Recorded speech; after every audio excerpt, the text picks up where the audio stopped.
Ganz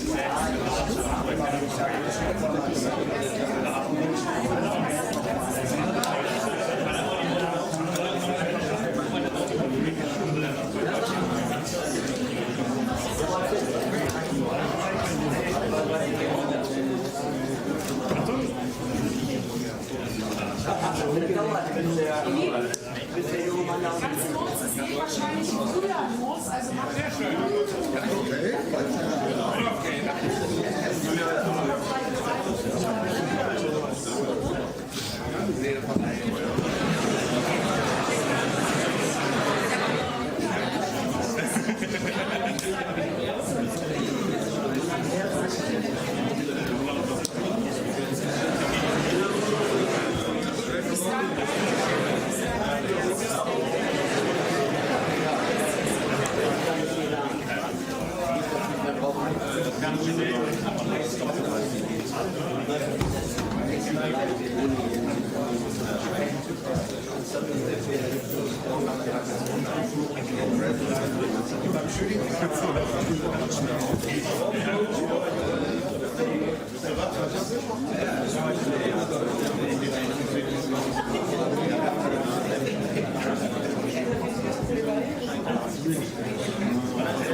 Yeah, I didn't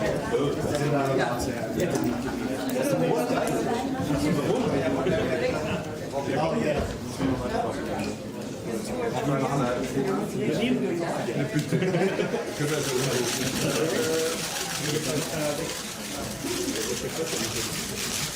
Hey, Marty.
In jedem Jahr ehrt das Festival Menschen, die längst alle Preise der Welt haben. Künstler, die Filmgeschichte geschrieben haben. Diesmal gibt es den Ehrenbären für Martin Scorsese. Immer noch ein faszinierender Kinoerzähler. Denken Sie nur an seinen jüngsten Film Killers of the Flower Moon. 10 Nominierungen für den Oscar. Es sind Meisterwerke, die er geschaffen hat, über die Geschichte der USA und immer auch über die Geschichte von Gewalt. Denken Sie an Raging Bull, Taxi Driver, Irishman, um nur ein paar zu nennen. Sie sehen jetzt die Pressekonferenz zur Hommage für Martin Scorsese, der auch, und das bewundere ich besonders, ein großer Bewahrer von Filmkunst ist. Er setzt sich immer ein für den Erhalt von Meisterwerken der Vergangenheit. When I was your age, they would say we could become cops or criminals. When you're facing a loaded gun, what's the difference? This is not the regular police. This is the state police. We are an elite unit. This is who we're after. Frank Costello. You won't be paid as a regular cop, but there's a bonus involved. So what do I do? You will not ever know the identity of undercover people. Do you have anyone in with Costello presently? Maybe, Do you know who I am? maybe not. I'm gonna have my associates search you. That was quick. Think he's dead already? I think we could work something out. We are all convinced that Costello has at least one mole inside the Special Investigations Unit. There are parts of my job I can't talk to you about. Man, you are trouble. You don't know the half of it. You better get organized, quick. Hey, last time I checked, I tipped you off and you're not in jail. Getting the feeling we got a cop in my crew. Sooner or later, he's gonna find out who I am, and he's gonna kill me. Calm down. We're the only two people on the face of this earth that even know you're a cop. I can get the rap. You just gotta let me do it my way. If you don't, it won't be me who pays for it.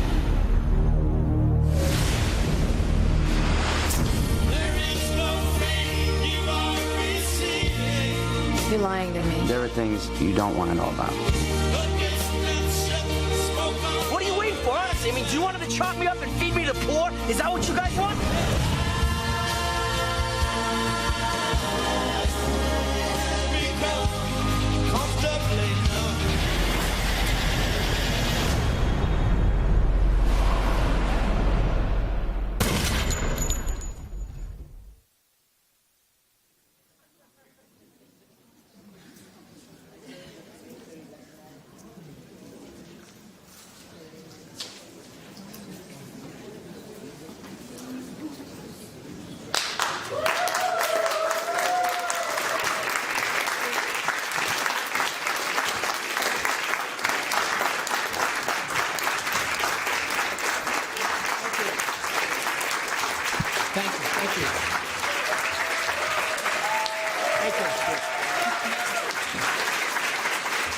Thank you.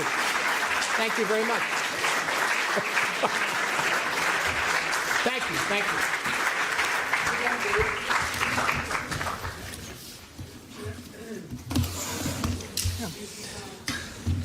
So we are ready to start this press conference for our Honorary Golden Bear. I think Mr. Martin Scorsese needs no introduction. He's a good friend of the festival. He's a good friend of whoever loves cinema. And yeah, we will talk about cinema then. I will start with the first one. Mr. Scorsese, you, maybe more than any other living filmmaker, you have devoted your life to cinema, creating it, but also restoring, preserving it, spreading the gospel of cinema, both old and new. I would like to ask you, as we are in a film festival, and as film festival play today in a world where moving images are everywhere, but maybe not often so meaningful, what is for you the role of film festival? Well, I think the role of the film festival has always been, for me, the attention to a new voice, the individual voice, the individual artist making film. Something that may be a film that you would see once and remember for the rest of your life. You may not be able to see it again, but I don't necessarily mean remember in a nostalgic way, but that it has an effect on how you think about life and how you think about the people around you and how you behave in your life. And maybe if you see the film 30 years later, the film has changed. In actuality, the film's the same, but you've changed. And so somehow you might be able to grow with the films, like listening to Beethoven symphonies. They change every time. They really do. And so I think that does not mean cinema can just be a kind of really enjoyable entertainment. I think that's fine too. It's just a matter of like an absorption of that and a completion. That's over, it's finished, and it becomes boring afterwards. But it's still very enjoyable and still very well done. But I think the film festival has the opportunity to introduce to the world different points of view, basically making the world closer and smaller, meaning people knowing each other and knowing each other's cultures. I think that's an important step. Thank you. Rainer Rothe? Yeah. Marty, as Carlos said, for decades you've been committed to film preservation of movies from all over the world, and some of those were screened in our Berlinale classics, yes. So we admire that work. What do you look for when selecting a film for restoration? Well, initially, we looked for films that influenced us, and that's myself and let's say Brian De Palma or Steven Spielberg, Paul Schrader, that whole group that we grew up together. My friend Jay Cox, all of us was a small group that we had back in 1971, 72, and 73 before we all started really making movies. And so we would always ask about a certain film. Did you see that? Have you seen this? And we would look for copies and we found that it was a great difficulty finding good copies of these films. But primarily, once we saw a copy, or even if we hadn't seen it, there was still something, a mystique about the film, or about who the people were who made the film, all of this sort of thing, which would be revealed, which would be discussed tomorrow, for example, in the Powell and Pressburger film that we put together finally, David Hinton directed. And so there's this magic of a discovery, always discovering something new in art, in cinema as art, you know. And as I say, it could be a John Ford film, or it could be a film by anyone from Sajid Ray. Like, for example, the first films that I saw of India were on television, and they were basically it was Pate Panchali, dubbed in English with commercials in New York. It was great. It was great. And I realized that, I always tell the story, I realized, having been a real lover of, I was about 10 years old when I saw The River by Jean Renoir. My father took me to see it, and I love that film, and I love Renoir. And yet, when I saw the Sajid Ray, I realized that the people in Renoir's film, or in other films made by English or French and Americans, the people in Pate Panchali were the people you usually see in the background of the other films. You follow? And I began to put it, wait a minute, this is very interesting. They're living in this village in the middle of what may be called a jungle of some kind, and yet these are people who really, there's no difference between us. And so as a young person, that opened the world to me, because my parents were, they were literate, but they didn't have books in the house. There were no books. I had to bring in my own books, and really a lot came through seeing foreign films, whether French, certainly Italian films immediately when I was 5 years old, the neorealist films. But, you know, there's a big difference between the Italian film and Sajid Ray, and then Ugetsu by Mizoguchi, which I also saw on television, dubbed in English. With commercials? With commercials. And it still was great. And then there was Kurosawa, you know. So all this was opening up. And the idea was to, if it affected me, a kid who came from a neighborhood where the parents weren't intellectuals and didn't read books and that, well, you know, maybe, you know, similar kids around the world might see a film and be affected by it, and they may not make films or anything, but it could change their lives. And so I became very sad to realize, of course, the impermanence of life, as we all know, but does it have to be that impermanent so soon? Yeah. That's all. Why don't we... People say, Marty, the whole world's going to die. You say, I know, but we're heading towards the sun, or we're heading towards the moon or something. And so, in the meantime, we're all here. We're all here, so let's communicate. Yes. Let's communicate through art. That's a great... Okay, the first question is here. Thank you. It's unbelievable. I have possibility to speak with Martin Scorsese. Thank you. Congratulations. Thank you. My question is, how do you describe in one word who is Martin Scorsese? And next one is, I want to invite you to my country, Georgia, to drink with Georgia. me one glass of excellent Georgian wines. Yes. Yeah, I know. I know that wine. Yeah. And I am Hatun I like Akundadze from Georgian Film and Georgian Film Review. I like Georgian cinema. I know. What I have seen, I've seen it. To say in one word who I am, I've been. It's a mystery.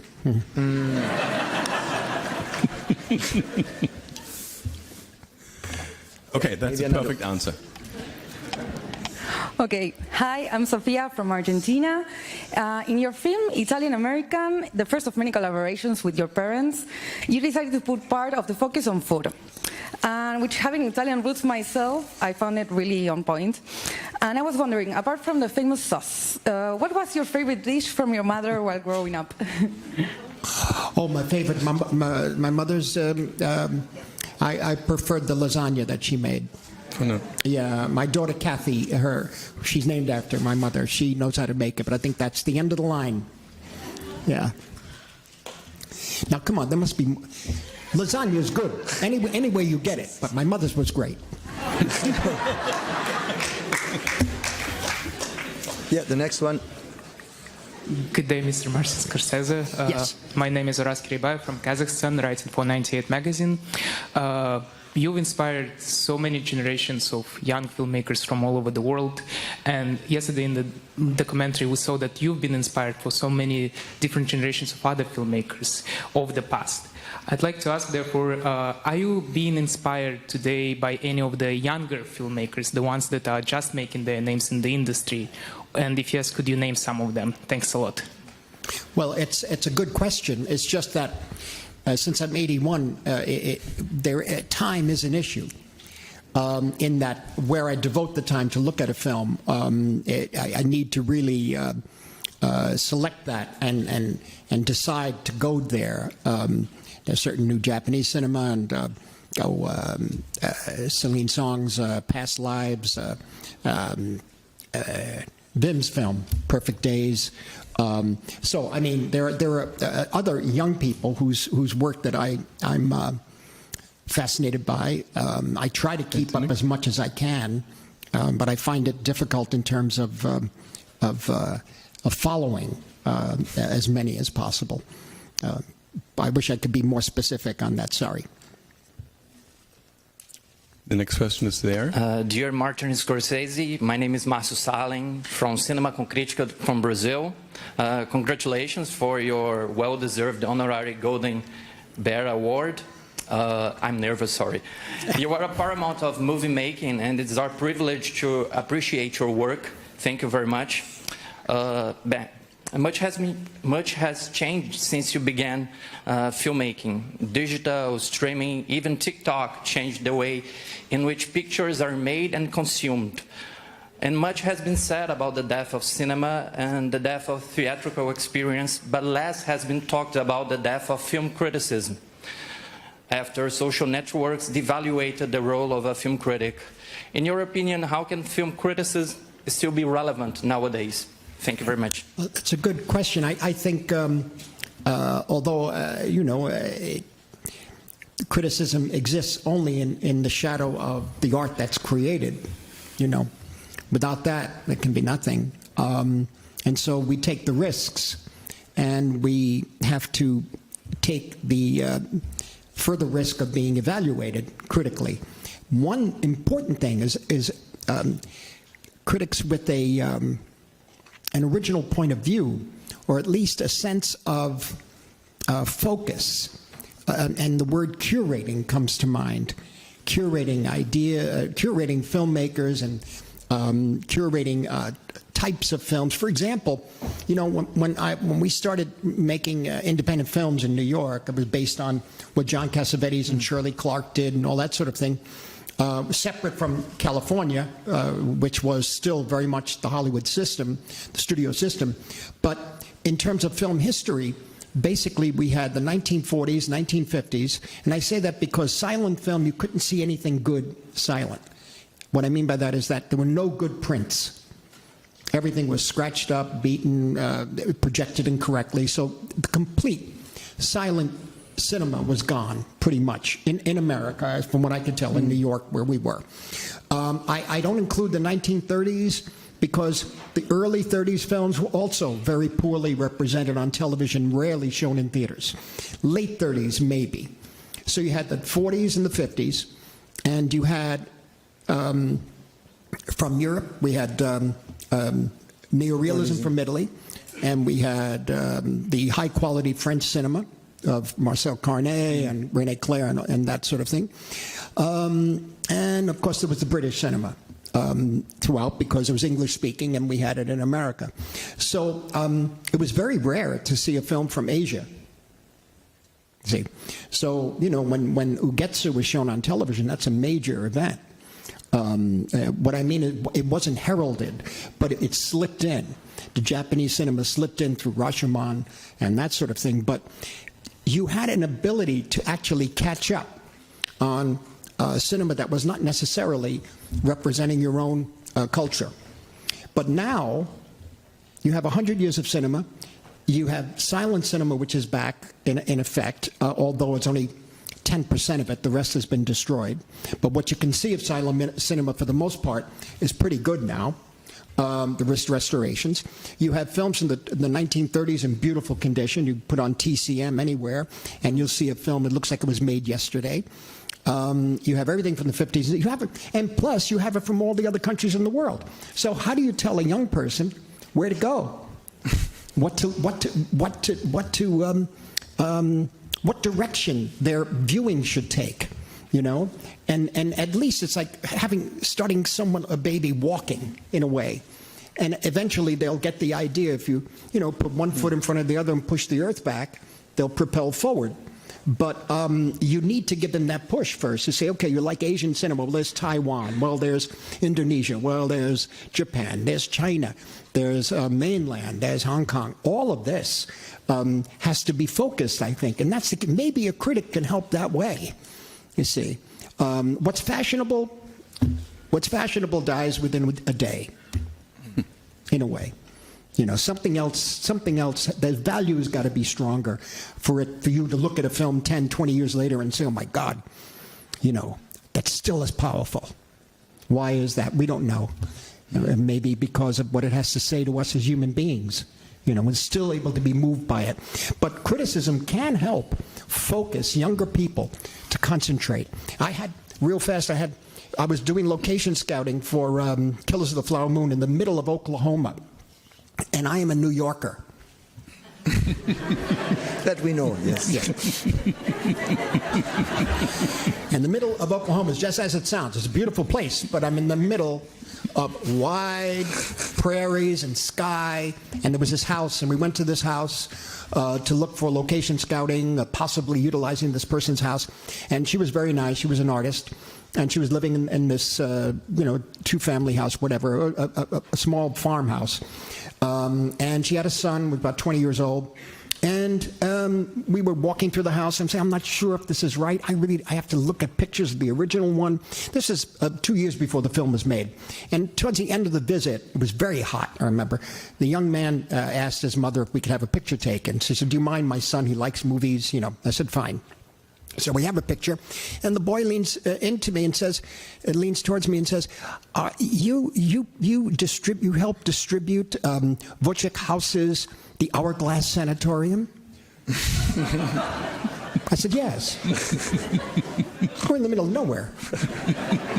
He said, oh, I love that film. I said, and have you seen Ashes and Diamonds? Have you seen? Oh, yes, I've seen Ashes and Diamonds. We got all the Polish films. And he said, oh, his mother said, oh, he does this. He and his brother just go there and they bring these films back and they watch them all night. Yeah, amazing. And you never know where it goes. Okay.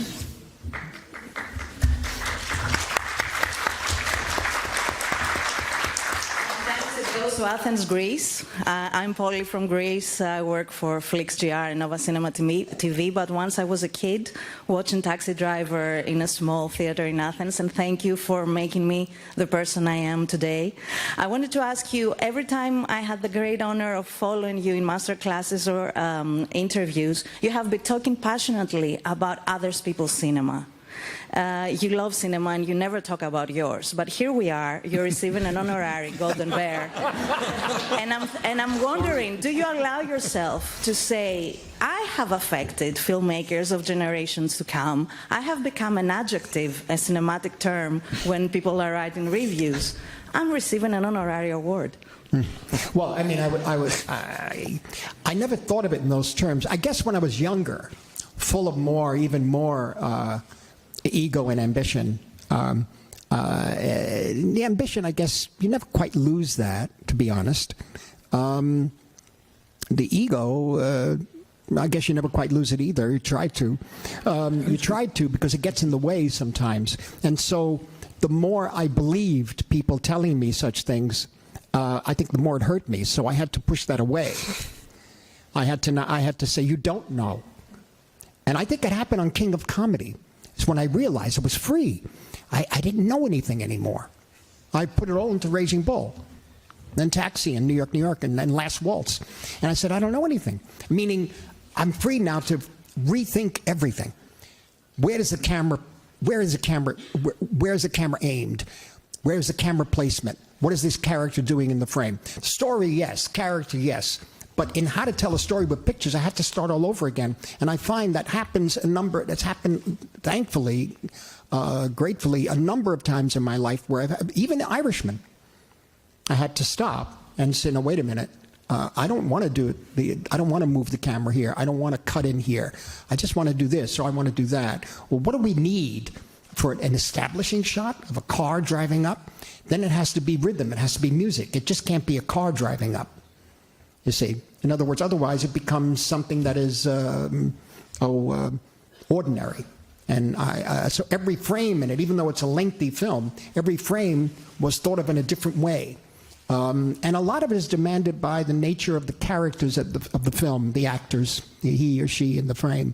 But primarily that thing of freeing yourself from restraint of what and how something should be or has to be, doesn't have to be. Once you get to that, it's great because your biggest problem then is yourself. You have to deal with who you are, you see, and then that has to come out in artistic terms. And that happens almost every time in the past 10 or 15 years, whether it's a crazy mosaic like Wolf of Wall Street, or it's in 3D like Hugo, or it's Irishman, or it's Killers of the Flower Moon, or Silence even. Thank you.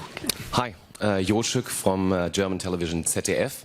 You're obviously, Mr. Scorsese, a walking encyclopedia of film, and you're obviously strongly connected to Berlinale, and not to forget, you made one of the biggest and best films of all times. So once again, what's your answer for people claiming that cinema as we know it, and maybe this is also connected to festivals as we know it, is maybe not dead, but just about to die? What's your answer? I don't think it's dying at all, no. I think it's transforming. It never was meant to be one thing. We were used to it being one thing, you know? I mean, I grew up as one thing. If you want to see a movie, you went to a theater. A good theater or a bad theater, but it was a theater. It was always a communal experience. Festivals gave you indication of what other movements were around the world, how the world was expressing itself in cinema. Also history lessons or cultural lessons. But, you know, the technology's changed so rapidly, and it's changed so exhaustively and rapidly. It keeps changing that, in a sense, the only thing they could really hold on to is, again, the individual voice. The individual voice can, I must say, can express itself on TikTok, or can express itself in a 4-hour film or a 2-hour miniseries. Maybe, you know, miniseries. It's very hard to shoot those because of the production, the time needed, and that sort of thing. But what I'm getting at is that I don't think we should let the technology scare us. I think you don't become a slave to technology. Let us control the technology and put it in the right direction.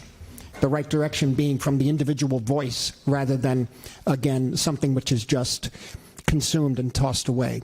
Mm-hmm. Thank you.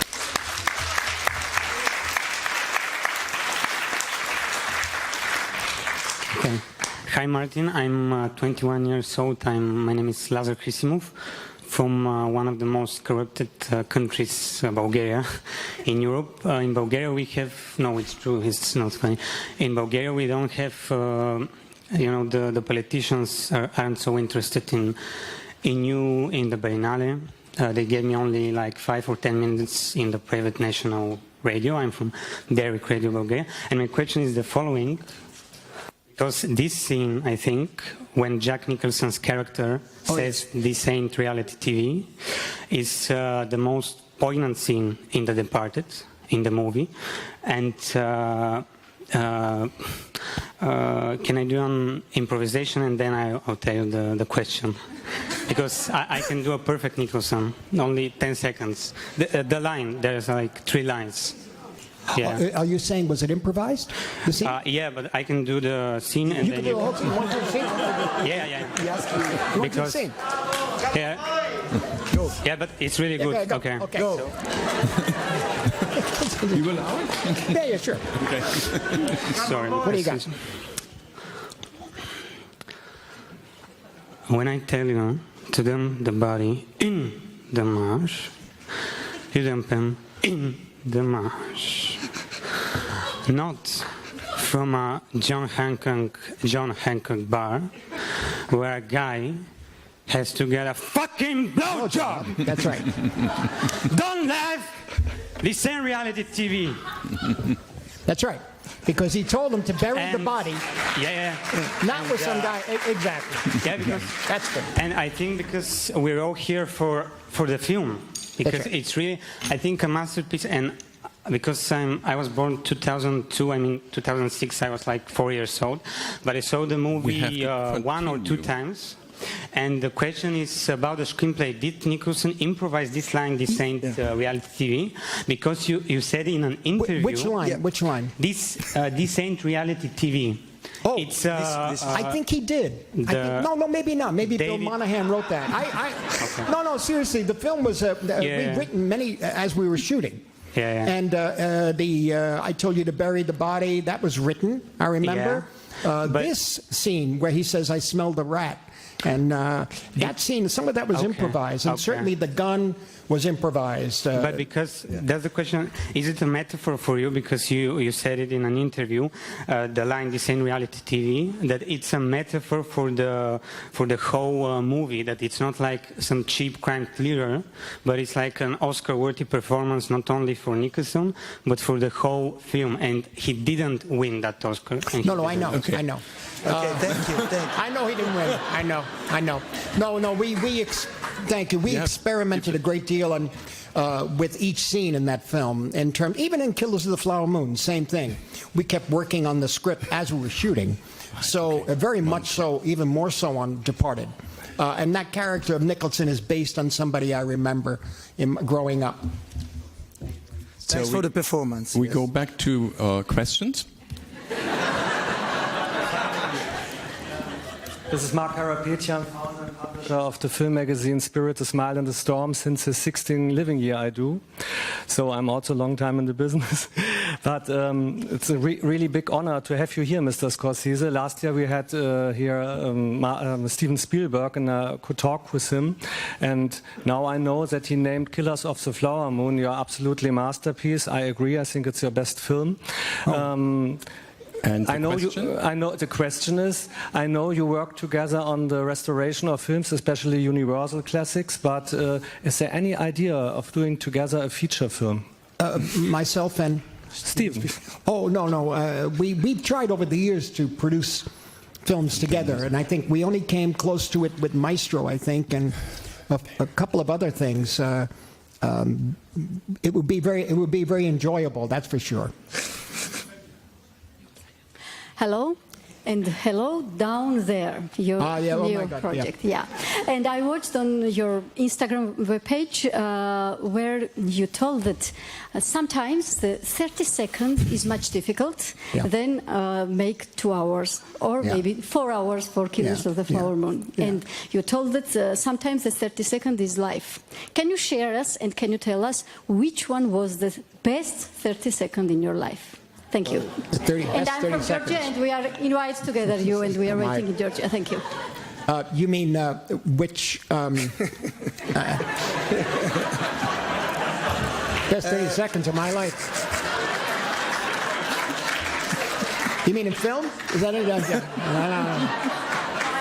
All right. Well, I mean, I think actually it was a 30-second spot I did for, it was the first time, I think, for Giorgio Armani back in 1980s, a black and white one that Nestor Almendro shot. And I thought it was a boy and a girl in a bedroom talking and learning each other's language. And I thought it was very sweet. And that's what I realized, too. Shots could be on a screen. I should have known it from the Soviet cinema. I should have known that because you could, in 3 perforations, not even 4 perforations, not even 3/4 of a frame sometimes in Eisenstein, that things go by so quickly and it stays in your brain forever. And I should have realized that. I tried to do it. I think I was able to do it sometimes, but I really learned it in doing this, quote, commercial, unquote, because I don't know if if it sold anything for Mr. Armani, but we had a good time making the commercial. But the reality was, what's in the frame for how long? And what is it telling us, the viewer? And then if one frame is ambiguous, when that frame is cut to another frame and another frame, the 3 frames say something else. I'm talking theoretically, but it's very, very like a piece of music. You know when it's right. You feel, they say, the vibe, you know, the vibe. And I found that the precision that you need, or I should say the discipline that you need to be able to control that frame and the information in that frame is lessened every time. And even in this wild commercial we did about the aliens, that even that was a real workout. A real workout. That doesn't mean one is undisciplined when shooting a feature. It's just a different form. But it also shows you how powerful the visual image is. I think we are running out of time, but there is one last question. Hi, Mr. Scorsese. This is Carol Guerrero from W Radio. A couple of weeks ago, you were in the Vatican. You met the Pope. So what can you tell us about this meeting and about the next film you're preparing about Jesus? Thank you. Well, I think the possibilities of making a film and the concept of Jesus, the idea of Jesus, really stems from my background growing up in the Lower East Side, my interest in Catholicism, in the priesthood, which really led, I think, ultimately to the film Silence. And that particular film was viewed by the Vatican, and so I met the Pope a couple of times based on that. And he also called for, at one point in a meeting, talked about fresher ways of thinking about the essentials of Christianity, the essentials of it. I'm always interested in that. As far as making a film on it, I'm contemplating it right now. What kind of film, I'm not quite sure, but I want to make something unique and different that could be thought-provoking and I hope also entertaining. I'm not quite sure yet how to go about it, but once we finish our rounds here of promoting the film, maybe I'll get some sleep and then wake up and I'll have this fresh idea of how to do it. But I'm not sure. But the connection has been because of the Jesuit missionaries in Japan in the 17th century, and I believe His Holiness the Pope is a Jesuit. Okay, we do have one last question. Oh. Sorry, but... Mr. Scorsese, I'm so delighted to see you here again, and I'm so lucky to be in the situation that I can talk to you for the second time. When you were here in 2008 with the best rock band of the world, with the best live performer of all times, yeah. You made history, and it was one of the most crowded press conferences in the recent history from the Berlinale. The Rolling Stones made a record for months ago after 18 years pause. Talking about your future works, do you consider making another film with the Rolling Stones? And if not, can you at least guarantee to keep up the tradition of putting Gimme Shelter in all of the soundtracks? Well, I'm going to try to put Gimme Shelter up. Remember with Mick Jagger, remember what he said? He said, yes. Yeah, I couldn't believe it. He was right. He said, Shine a Light is the only film that I have not put Gimme Shelter in. Yes, yes, yes, yes. I'm telling you, I had some dental work done recently, and they put me out for it. I was, under, and apparently the dentist was listening to Gimme Shelter. It worked. So do you consider making another film with the Rolling Stones? I would love to, but who knows? Or you were traumatized with the set list that was given too late to you at the shooting at that time? I'm sorry? The set list was given to you very, very late when you were beginning to shoot the Shine a Light. Remember that you were here? Oh, yes. Theme? Yeah. Were you traumatized? That was kind of a joke. Thank you very much, Mr. Scorsese. Thank you very much. Thank you. Thank you very much. Thank you.